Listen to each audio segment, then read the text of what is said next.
Hello, আসসালামু আলাইকুম। কি অবস্থা হাবিবি? আমারে কেউ একজন বলছিল যে দুই ধরনের মানুষের সাথে কখনো তর্কে জড়াইতে না, তাহলে কোনোদিন জিততে পারবে না। এক হইলো মহিলা মানুষ, আরেক হইলো হুজুর মানুষ। কারণ আমি তারা জিজ্ঞেস করছিলাম হুজুর কেন, সে আমারে বলছে হুজুর যতই পাপ করুক না কেন হুজুরের কাছে এটার সলিউশন আছে, কিভাবে আল্লাহর কাছে মাপ চাইতে হয়, সো ওদের থেকে সাবধান। আর মহিলা মানুষের কথা তো বললামই না, কারণ তারা মেস্ট্রিয়াস ক্যারেক্টার, তো কখন কি কইরা ফেলে, তো ওদের দুজনের থেকে দূরে থাকাই ভালো। হুমায়ুন আহমেদের নাটক দেখছেন কেউ? হুমায়ুন আহমেদের নাটকের মধ্যে যে মেয়ে ক্যারেক্টারটা থাকে না, নায়িকা টাইপের ক্যারেক্টারটা, ও কিন্তু সবসময় একটু মানে আছে না যে একটু সবার সাথে কথা বলে, সব ছেলেরই পাত্তা দেয়, কিন্তু ভালোবাসা একজনের, এই টাইপের ক্যারেক্টার থাকে বেশিরভাগ ক্যারেক্টারই তার নাটকে। লাইক একটা নমুনা দিই ছোট একটা, সেটা হচ্ছে ধরেন শুরুতে ওই যে দুইটা ছেলে ওরা ভালোবাসে, সবসময় ওই দুই ছেলের সাথেই কথা বলে যে আমার বাবার প্রস্তাব দেন, আমি বিয়ে করবো, আপনাকে সমস্যা নেই, বাবা রাজি করতে পারলে আমি বিয়ে করবো, এই টাইপের কথা থাকে। কিন্তু শেষ পর্যন্ত দেখা যায় কি ও রিয়াজের জন্য পয়সা থাকে, রিয়াজ আসে তারপর রিয়াজকে বিয়ে করে, এই টাইপেরই হয় মানে প্রায় বেশিরভাগ ক্যারেক্টারই। সে মেয়েদেরকে এইভাবেই উপস্থাপন করছে, মানে তার নাটকে বেশিরভাগ নাটক। আসলে কি মেয়েদের এত সহজে চেনা যায় না, মেয়েদেরকে নাকি ছেলেদের বাঁকা বুকের পাঁজরের হাড় দিয়ে বানানো হয়েছে। আজকে বলি তাদের কয়েকটা ক্যারেক্টারের কথা, যেটা শুনলে আপনারাও আমার সাথে এগ্রি করবেন। এক ধরনের মেয়ে আছে যারা স্বামী আর ফ্যামিলি ছাড়া কিছুই বুঝে না। যেমন স্বামী যতই খারাপ হোক, যে অন্য মানুষের কাছে বলবে আমার স্বামীর মতো স্বামী হয় না, তার মতো ভালো মানুষই হয় না, সে সবচেয়ে বেস্ট। মানে তার যত কথা থাকবে তার স্বামী নিয়ে, সংসার নিয়ে, বাচ্চা নিয়ে। আরেক ধরনের মেয়ে আছে যে দুনিয়ার সবচেয়ে খারাপ লোক হবে স্বামী, স্বামী যত ভালো কিছুই করুক না কেন ওই সবচেয়ে খারাপ। ওর জামাই এটা করে, আর পাশের বাড়ির বউয়ের মানে ভাবির হাজবেন্ড এটা করে, কিন্তু আমার জামাই আমার জন্য কিছুই করে না। এরপর আরেকটা ক্যারেক্টার আছে হইলো এই যে হুমায়ুন আহমেদের নাটকের মতো, যে আমি সবাইরে রাখবো হাতে কিন্তু ভালোবাসবো একজনরে, কাউরে কিন্তু বলবে না যে ভালোবাসি বা তোমার বিয়ে করবো, এই টাইপের সবাইরই হাতে রাখবে, সবার সাথেই কথা বলবে, কিন্তু জানি না মনে মনে ভালোবাসবে একজনরে।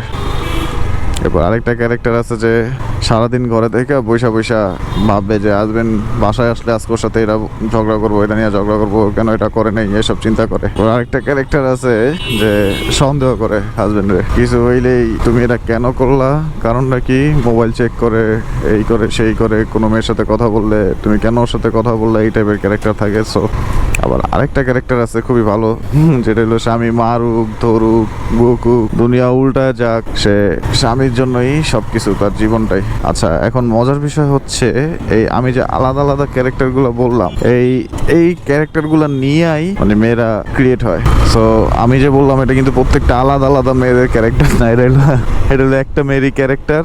সো তার মাইন্ডে যখন যেটা থাকে সে তখন সে ধরনের ভূমিকা পালন করে। আর আমার কথা যদি তার বিশ্বাস না হয়, সো একদিন একটু অনুধাবন করেন বা অবজার্ভ করবেন আপনার ওয়াইফকে অথবা আপনার গার্লফ্রেন্ডকে, একটু অবজার্ভ করবেন সারাদিন বা 1 মাস 2 মাস 3 মাস অবজার্ভ করবেন, দেখবেন কি এই সব ক্যারেক্টারগুলো মেয়েদের মধ্যে আছে। আমার আসলে এখন ইনস্ট্যান্ট যেগুলো মাথা আসছে সেগুলো বলছে, আরও কিছু ক্যারেক্টার আছে, এই সব মিলাই মেয়েদের মাথায় সারাদিন ঘুরপাক খায়।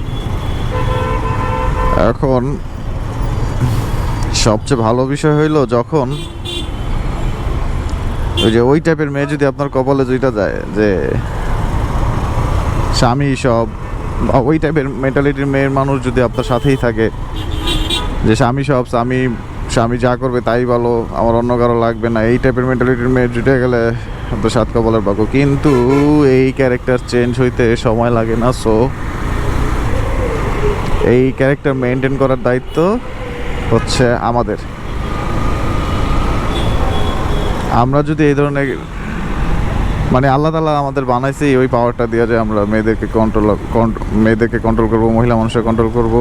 লাইক যেমন বলা হয় যে তুমি তোমার বউরে যতটুকু দেখবা তোমার মার জন্য ঠিক ততটুকু করবা। সো ওই কন্ট্রোল করার ক্ষমতা আল্লাহ আমাদের দিছে, দেখাই আল্লাহ মেয়েদেরকে এরকম বানাইছে। আর মেয়েরা এরকম হওয়ার কারণ হইল আমাদের আকর্ষণ বাড়ানোর। আমরা যে শুধু রূপেই আটকাই, গুণে আটকাই, মেয়েদের দেখলেই আমরা মানে পাগল হয়ে যায়, ওই টাইপের না। তাদের এই যে এই ক্যারেক্টারগুলোর মধ্যে, এই ভিন্ন ভিন্ন ক্যারেক্টারগুলোর মধ্যেও আমরা আটকাই। দেখবেন কি যে এত বড় মহিলা মানুষ অথবা মেয়ে মানুষ তার বিহেভিয়ার বাচ্চাদের মতো। আমরা ওই সব জিনিসেই কোনো পুরুষ বলতে পারবে না তার আরে শালা আরে মারি রিক্সা মিক্সা সবই আওলা ফালাইতেছে, আর বলতে পারবে না যে তার ওয়াইফকে এত বছর সংসার করার পর সে চিনে। No way. মহিলা মানুষের মাথায় কি চলে ভাই কোনো পুরুষের পক্ষে বলা সম্ভব না। আপনি যারা ভালোবাসা থাকতেছেন অথবা আপনার ওয়াই যেই হোক না কেন, আপনার যে মানুষটা আছে ওই মানুষটা যেমনই হোক না কেন ওরে ধইরা রাখার দায়িত্ব আপনার। কারণ মহিলা মানুষ হাওয়ার মতো সবসময় থাকবে না, একটু পরপর বইবে, আপনার শীতল হাওয়া লাগবে, ঠান্ডা লাগবে, ভাল লাগবে, আবার একটু পরপর থাকবে না, রোদের তাপ, গরম। ওদেরকে নিয়ে এত চিন্তা ভাবনা ওইটা কিছুই করা যাবে না লাইফে। সো মেয়েরা যেমন হাওয়ার মতো তাদের হাওয়ার মতোই রাখতে হবে। আপনি আপনার রেগুলার ক্যারেক্টার প্লে করবেন আর জাস্ট চেষ্টা করবেন যে আপনার যে ফ্যামিলিটা মানে কাছের মানুষগুলা তাদেরকে আলগায় রাখতে নিজের কাছে। সো এটা যেভাবেই হোক এটা আপনার দায়িত্ব। আপনি যদি যে কাছের মানুষগুলো ধরে রাখার দায়িত্বটা প্রপারলি নিতে পারেন আপনার আর কোনো টেনশনই নাই। আর আমার এই ভিডিওটা বুঝতে আপনাদের সময় লাগে, এমন হইতে পারে আপনার মরার সময় হয়ে যেতে পারে। ওদের নিয়ে এত বোঝার যেমন আছে তেমনই থাকেন, কপালে যা আছে ওইটার উপর ভর কইরা জীবন পার কইরা বেশি ঘাটাঘাটি করতে যাবেন, আমও যাইবো ছাড়াও। তো আল্লাহ হাফেজ, আবার দেখা হবে নতুন কোনো ব্লগে।